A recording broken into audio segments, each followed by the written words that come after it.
have an 8th house moon, you're going to want to watch this video because I bet that you struggle with this major problem.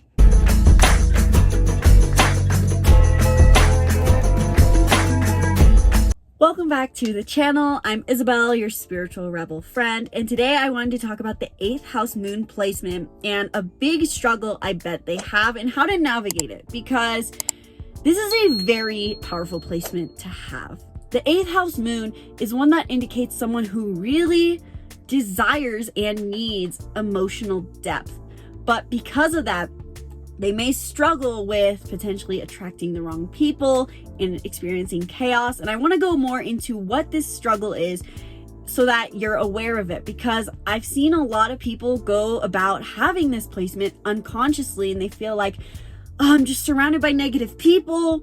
People take advantage of me. And so I wanted to break down why this is, what exactly this struggle is, and how to navigate it with intention so then you can actually fulfill your moon sign.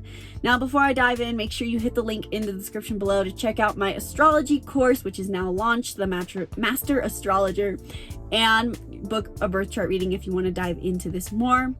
But the 8th house moon, I noticed this is one that a lot of people who subscribe to my YouTube channel have, and it's a very strong placement to have, similar to having a moon in Scorpio. But the difference is that while the moon in Scorpio can find depth anywhere, the 8th house moon specifically seeks emotional intimacy and oftentimes can find that intimacy through relationships rather than through the self.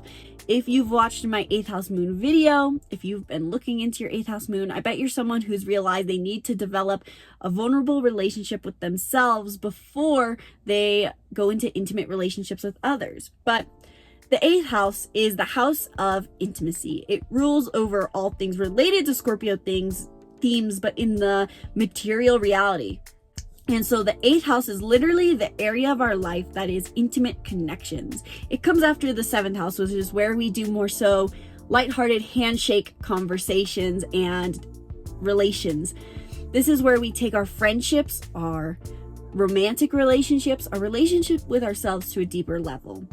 And so common words associated with the 8th house is intimacy, sexuality, and shadow work, because this is where we dive into the deeper parts of ourselves.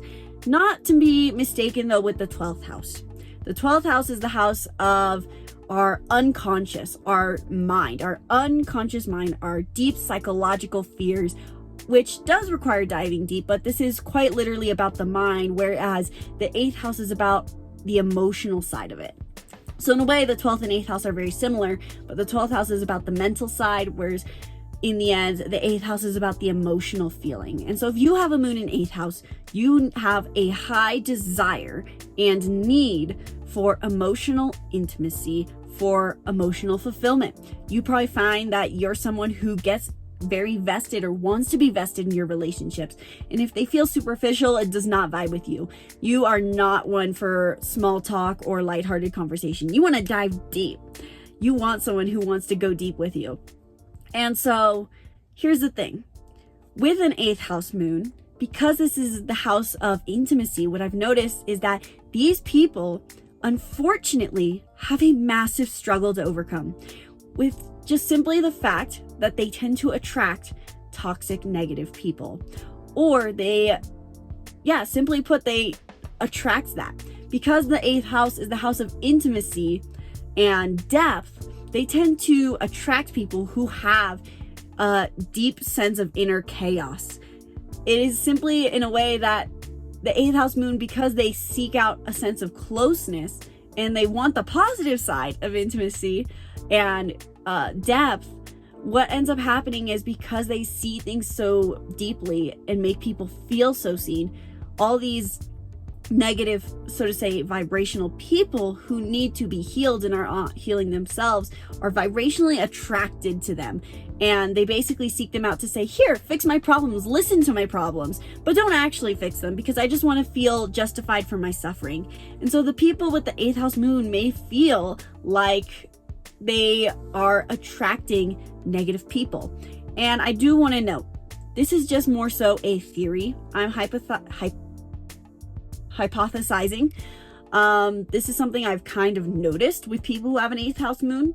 I'm not saying it's fact. This is just my opinion, so to say, on the matter. And I want to know if this is something you are struggling with.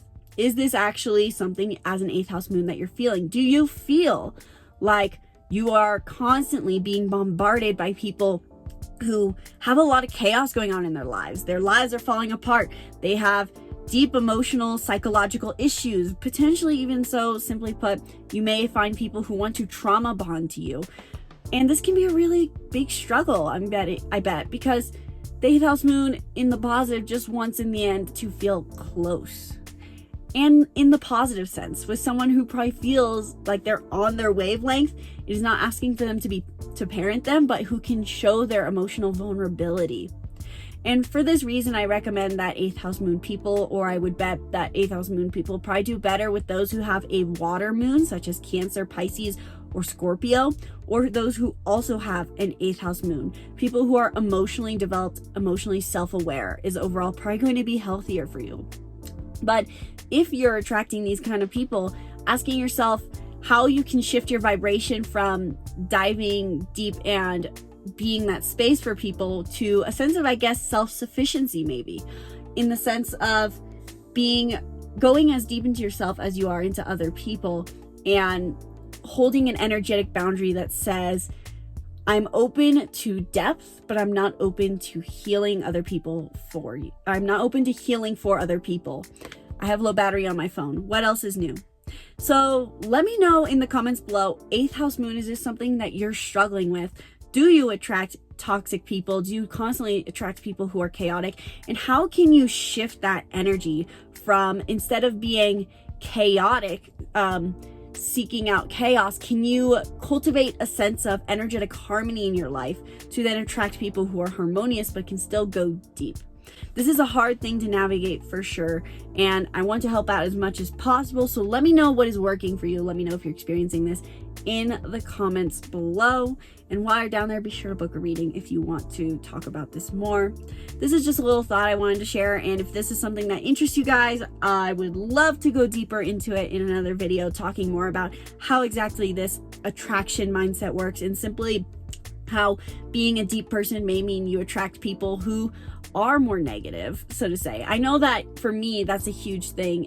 It has been in my life, where I wanted people who I could have depth with, and so I attracted people who were chaotic instead of people who are emotionally available. And so if you want to dive more into that, let me know in the comments below, and I'll be sure to put out another video on it. Be sure to subscribe to the YouTube channel and stay tuned for more videos breaking down who you are and the stars. And let me know again if this resonated for you. Is this something that you're struggling with? Once again, my name is Isabelle, and from my heart to yours, namaste.